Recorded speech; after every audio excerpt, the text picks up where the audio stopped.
During this campaign season, you've been hearing a lot about American Crossroads, and the person on your screen is the president and CEO of that group, Stephen Law. It was formed this year in the wake of the Citizens United decision about campaign spending, and among the co-founders, Ed Gillespie and Karl Rove.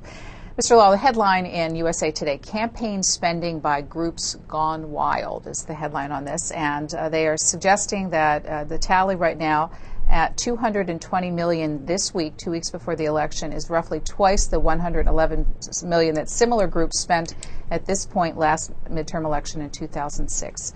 What do those numbers mean to the public? Well, I think there's a lot of people who are concerned about the direction of the country.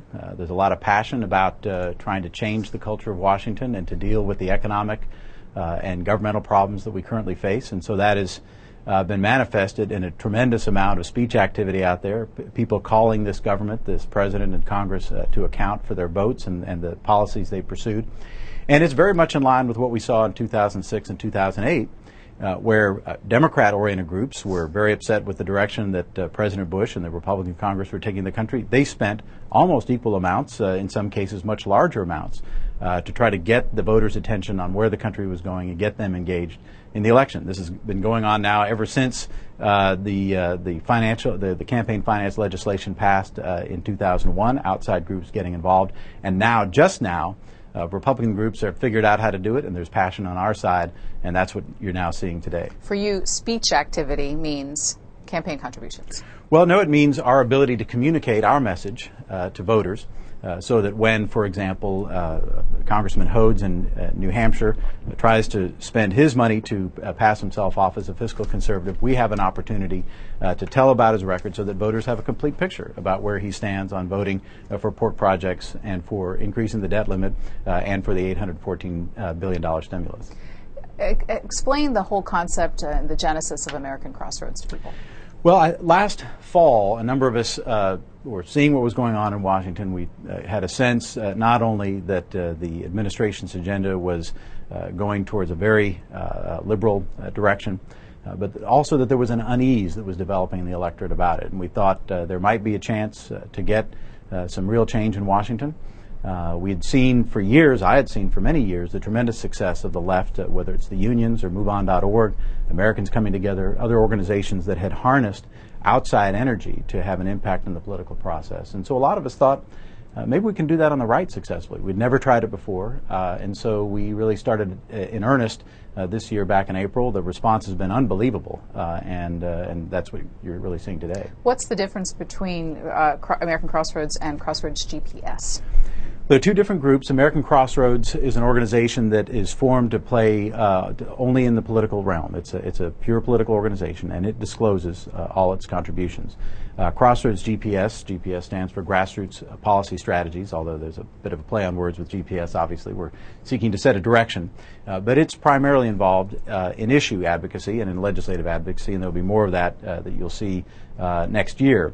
But we are allowed under the Constitution and under the Citizens United decision to do some political activity. That's, in fact, really always been the case, and so we do some of that under Crossroads GPS, but the primary political vehicle is American Crossroads. And what are the disclosure rules for both kinds of groups now? Well, for groups like American Crossroads, we disclose all of our contributors and all of our transactions, all of our expenditures every single month to the Federal Election Commission. You can go to their website and you can see everything that American Crossroads does. Crossroads GPS and other 501c4 organizations make an annual disclosure to the Internal Revenue Service. And we disclose everything, including our donors, to the Internal Revenue Service. If there were anything that were untoward, the Internal Revenue Service could take action on it. But they do not disclose our donors. And that's been the law that pro-Democrat groups have used primarily. They've tended to use that more than 527s, although they've also used these independent political organizations as well. So that's the distinction between the two groups. One of the people who we've been reading a lot about complaints about disclosure and not knowing who is giving to the groups that are heavily involved. One of the people who's brought up the disclosure issue is just on this program, Congressman Chris Van Hollen, who heads the House Democrats Committee to keep the majority. Let's listen to him, and I'll have you respond, please. This is just a matter of Republicans beating you at the game when it comes to money? No, it's not. And everyone should know Ed Gillespie, of course, is the former chairman of the Republican National Committee. He's been raising money, along with Karl Rove, for some of these groups, American Crossroads, that are spending lots of money here. The fact is that the monies that were spent in 2008, the vast majority were, in fact, disclosed. And because they were disclosed under the rules that the groups chose to operate under. What we're talking about here is massive amounts of secret money. I think all groups should disclose. I don't care if they're left, right, in the middle. Everybody should tell the voters who is spending these monies, and that is the fundamental issue. American Crossroads, please. Well, there's an awful lot of selective outrage going on about whether activities disclosed in this election cycle or not.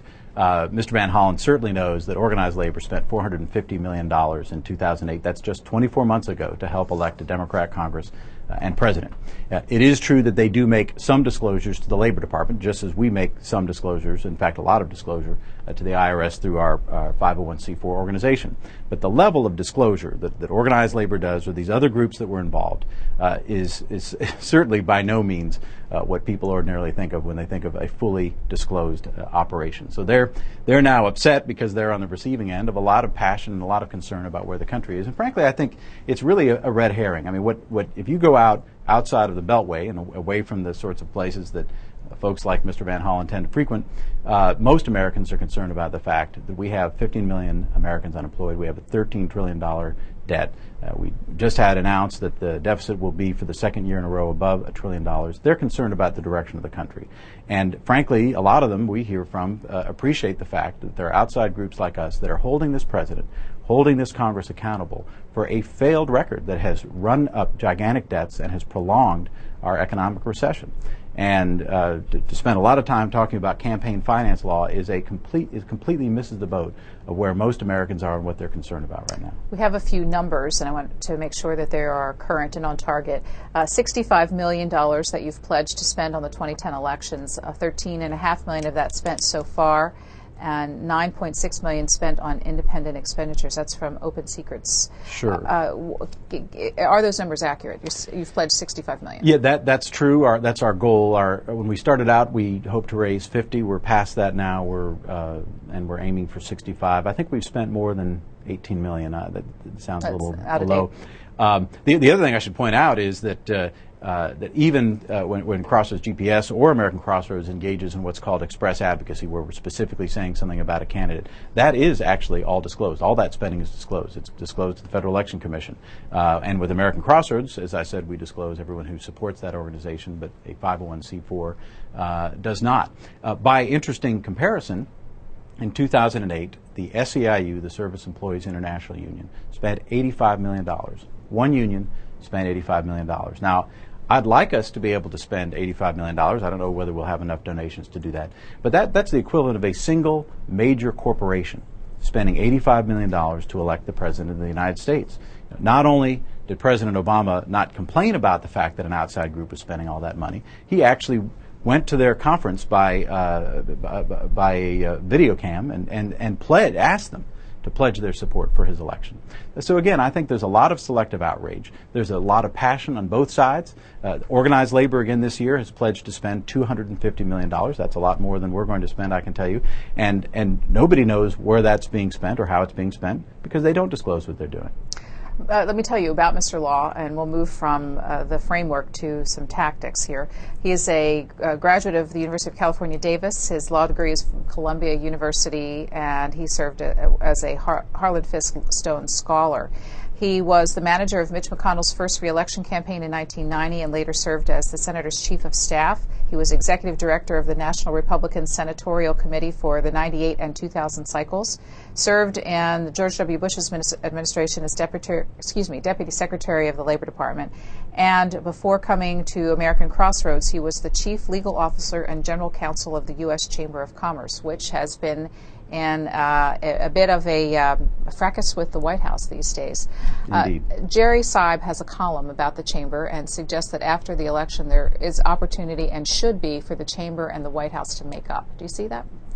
Well, I think it's awfully important for the White House to do it. I mean, obviously I don't work for the chamber anymore, but they are the leading voice of business in the country. And they're not just the leading voice of big business. They represent local chambers of commerce all across the country, the local small businesses that are going to be the engine of the economic recovery that we desperately need.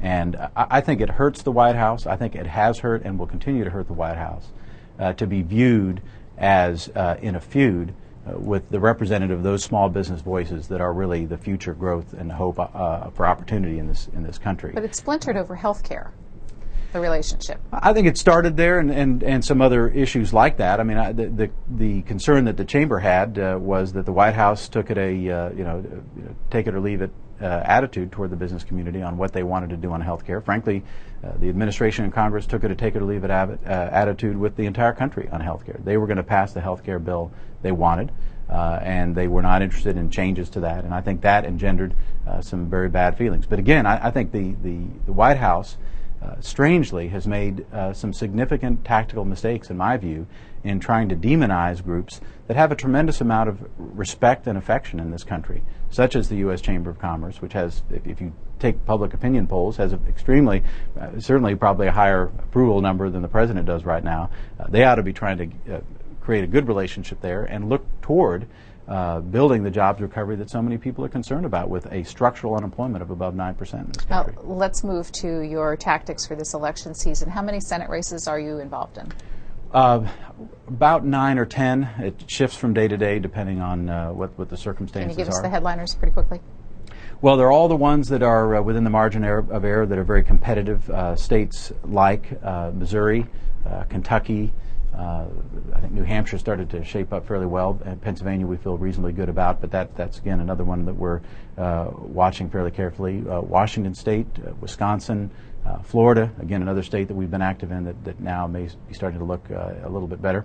And West Virginia, which recently has emerged on the scene as a significant potential pickup for Republicans, and a few more that I'm certainly leaving out that are really important. Colorado? Oh, I'm sorry, yeah, Colorado is one. Seems like looking at the reports, there's a lot of money going into the Colorado. Right, on both sides, a lot of activity in Colorado. And what about House races? House races, we just announced this week that we would be joining several other groups in what we affectionately dubbed the House Surge, which is, as we look at the last couple of weeks prior to the election, the Democrat party committees are poised to outspend the Republicans by about 2 to 1. And it's important to note that because what the Democrats have done very skillfully over the last couple of years, and I give them credit for it, is they've shaken the money tree here in Washington. They've worked K Street hard, and their campaign committees have gotten a lot more money than the Republican campaign committees. And so our concern is that we have a presence that evens out the odds and that expands the playing field as best we can, that would increase, therefore, the chances for the Republicans to pick up the majority. And we've just started that this week. Do Tea Party candidates get money from you? Well, no one gets money from us directly. Right. Are you sending money to support Tea Party candidates? Well, we're, for example, we're spending money. We're probably the largest outside participant on the Republican side in favor of Sharon Angle, who's probably sort of the quintessential Tea Party candidate. Ken Buck, who's been identified with the Tea Party maybe somewhat more loosely. Obviously, we've been active in Colorado, as you point out. And on the House side as well, some of the races that we're taking a look at also have Tea Party candidates engaged. Moving to policy, and it looks like it's already been moved out of the studio, but I showed the front page, the cover of the new Bloomberg Business Week. Oh, here it is. Let me get it. And it's why business doesn't trust the Tea Party, and more explanation in the internal headline on the story, which suggests that the Tea Party's small government slogans may be appealing, but its policies could throw the economy into chaos. Well, I think the Tea Party is a lot of different things and a lot of different people and a lot of different sub-movements. I do think that what a lot of Tea Party candidates bring to the table, which is valuable, is a healthy concern about the size of government, the breadth of government, and the amount of government spending. They bring a healthy reminder that what this country's values were founded on was self-reliance, limited government, and a lot of freedom. And unfortunately, the culture here in Washington seems to have forgotten that over the last several years, and some Republicans have been as much at fault as Democrats. And so I think what they will bring is a very, very healthy tonic to a pervasive sense that more government power, more government spending, more government regulation is always the answer to everything.